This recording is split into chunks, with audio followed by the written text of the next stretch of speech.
Hello friend, जैसे कि आप सभी जानते हैं कि जब भी सेटलमेंट साइन होता है तो यूनियन जो एरियर का अमाउंट आता है उसमें से अपना लेवी अमाउंट चार्ज करती है। तो अभी 12 बाईपार्टाइट सेटलमेंट साइन होने के बाद जब एरियर की राशि आई तो सभी यूनियन ने डिमांड करी थी लेवी की, जिसके लिए बाकायदा उन्हें कंसेंट लेना बहुत जरूरी है कि कौन एम्प्लॉय यहाँ पर लेवी पेमेंट करना चाहता है और कौन नहीं पेमेंट करना चाहता है। तो कई बैंक तो ऐसे हैं जिनमें एम्प्लॉय से कंसेंट लिया गया, बट यहाँ पर अभी इंफॉर्मेशन बताई जा रही है कि कई बैंक ऐसे हैं जिनसे कंसेंट नहीं लिया गया और उनसे बिना पूछे ही उनके अरियर अमाउंट में से लेवी को डिडक्ट कर लिया गया है। तो उसके रिगार्डिंग एक लेटर है जो कि प्रधानमंत्री नरेंद्र मोदी जी को लिखा गया है, जो भी अनऑथराइज्ड डिडक्शन हुआ है। तो इस लेटर में क्या क्या जानकारी दी गई है और किस किस के अकाउंट से, जिनके भी अकाउंट से अगर ऐसा कुछ हुआ है तो अब आगे उसका क्या सॉल्यूशन हो सकता है, ये सारी चीजें इस वीडियो में हम बताने वाले हैं। वीडियो को एंड तक जरूर देखिएगा, जैसे कि जिनको भी अरियर मिला है उन सभी के लिए एक इम्पोर्टेंट न्यूज है। तो ये जो है लेटर वो है unauthorised reduction of wage from employees and officers of PSB. इससे पहले आपसे रिक्वेस्ट करना चाहूंगी, 12 बाईपार्टाइट सेटलमेंट पेंशन अपडेशन से रिलेटेड वीडियोस हम लेकर आते रहते हैं। यदि आपने चैनल को सब्सक्राइब नहीं किया है तो जरूर कर लीजिएगा ताकि ऐसी सारी इन्फॉर्मेशन आपको मिलती रहे। सो फ्रेंड्स, ये जो मैसेज है अनऑथराइज्ड डिडक्शन के लिए, इसमें बताया जा रहा है कि एज पर wage revision agreement between the IBA 9 union dated 8th March 2024, bank have taken the step to make payment of the union by deducting 4% known as levy from the dues accrued from November 2022 to February 2024 without any consent of employees and officers। तो जो भी arrear का amount यहाँ पर मिला है उसमें से 4% लेवी काटा गया है बिना कंसेंट लिए। The arrear amount is of salary which is being paid as per agreement made under the ID Act।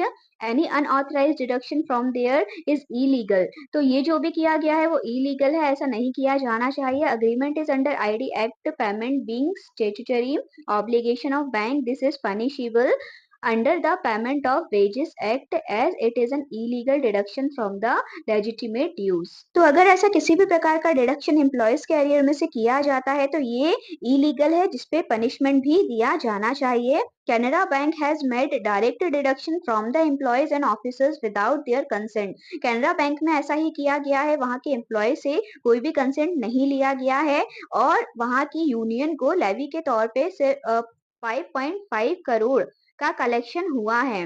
Only Indian bank has invited requested.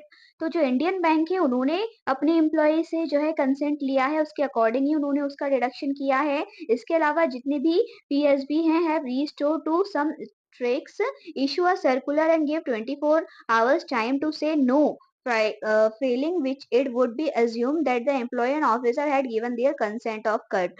तो कई ऐसी यूनियन भी हैं जिन्होंने कंफ्यूज किया अपने एम्प्लॉयज को या फिर कुछ ऐसा ट्रिक यहाँ पर लगाई जिससे उन्हें कलेक्शन मिल सके। जैसे कि उन्होंने यहाँ पर बोला कि 24 आवर्स में वो अपना नो का कंसेंट वहां पर कर दें। अगर कोई भी एम्प्लॉय वहां पर नो नहीं करेगा तो ऑटोमेटिकली उनका लेवी डिडक्ट कर लिया जाएगा। तो ये भी कहीं ना कहीं गलत तरीका है, क्योंकि कई ऐसे एम्प्लॉयज होते हैं जिनको इसके बारे में जानकारी ही नहीं होती है।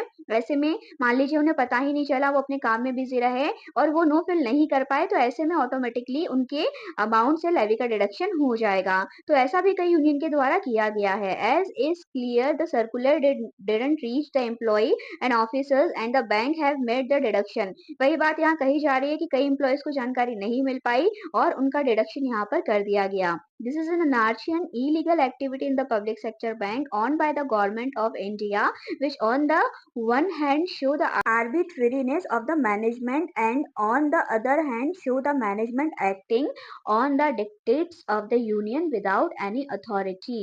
तो यहाँ पर ये चीज शो हो रही है कि यूनियन किस तरीके से बिना किसी अथॉरिटी के यहाँ पर काम कर रही है। Understanding rule bank have permitted check off system for deduction of union membership fees as per the specific request on employees and officers। There is no general authority for bank to give arbitrary reduction from salaries to union। This is a matter between union and their members। We don't understand why bank should get involved in this। The forum has sent more then half a dozen mail of the executive of bank secretary financial services in the protest against since। तो ये जो भी हो रहा है उसके against में कई मेल यहाँ पर लिखे जा चुके हैं, इवन डीएफएस को भी लिखा जा चुका है, ऑनरेबल फाइनेंस मिनिस्टर को लिखा जा चुका है जिसकी डेट यहाँ मेंशन करी जा रही है, कॉपी भी इसकी भेजी गई है डीएफएस में आईबीए में। लास्ट जो किया गया है 27 मई 2024 को किया गया है, उसका अटैचमेंट भी दिया गया है। There is no information about what steps were taken on this.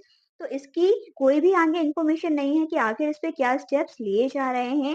We request you to please ask the department concern to look into it and ask bank to refund the deduction amount without specific request of employees and officers। तो यहाँ पर request ये भी कही जा रही है कि जिन भी एम्प्लॉयज का बिना किसी कंसेंट के लेवी का अमाउंट काटा गया है उसे रिफंड किया जाए। Also we urge that stern action should be taken against MD and CEO Canara bank. तो कैनरा बैंक के जो एमडी एंड सीईओ उन पे एक्शन लिया जाना चाहिए। Who is branded disregard to rule have had deducted the amount without employee and officers consent to please a particular union, he be asked to refund the deduction amount of employees and officers।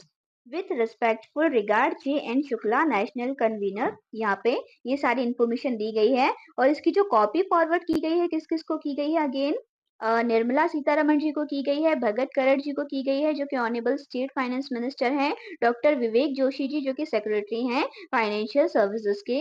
तो friends levy जो कि एक बड़ा issue ही है कहीं ना कहीं employees के लिए। कई एम्प्लॉयज वहां पर अमाउंट देना चाहते हैं, कई नहीं भी देना चाहते हैं क्योंकि वो सेटिस्फाइड नहीं है सारी चीजों से। बट यहाँ पे कई एम्प्लॉयज को प्रेशराइज किया जाता है, उन पे दबाव बनाया जाता है। हालांकि कई एम्प्लॉयज ऐसे भी हैं जो यूनियन फीस तो रेगुलर पे कर रहे हैं बट उन्हें लेवी के बिहाफ पर ये बोला जाता है कि यदि आपने लेवी का पेमेंट नहीं किया तो आपकी किसी तरीके से कोई भी हेल्प यूनियन के द्वारा नहीं की जाएगी, जबकि वो यूनियन मेंबरशिप फीस तो भर ही रहे हैं। अगर वो फीस भर रहे हैं इसका मतलब वो आपके मेंबर हैं और आपको उन्हें सपोर्ट करना चाहिए।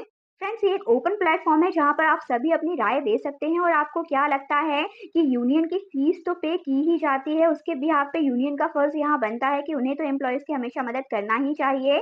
जो पर्टिकुलर बाइपार्टाइट सेटलमेंट साइन होते हैं उसके लिए लेवी का अमाउंट होता है, उस सेटलमेंट से कौन एम्प्लॉयज सेटिस्फाइड है कौन एम्प्लॉयज नहीं है उसके हिसाब से वो लोग उसका पेमेंट करते हैं।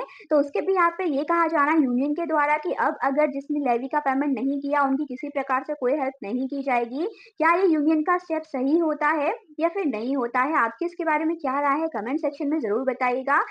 क्योंकि देखा जाए तो रियली इससे बैंक एम्प्लॉयज काफी परेशान हैं, वो खुद कंफ्यूज रहते हैं कि आखिर उन्हें क्या करना चाहिए क्या नहीं करना चाहिए।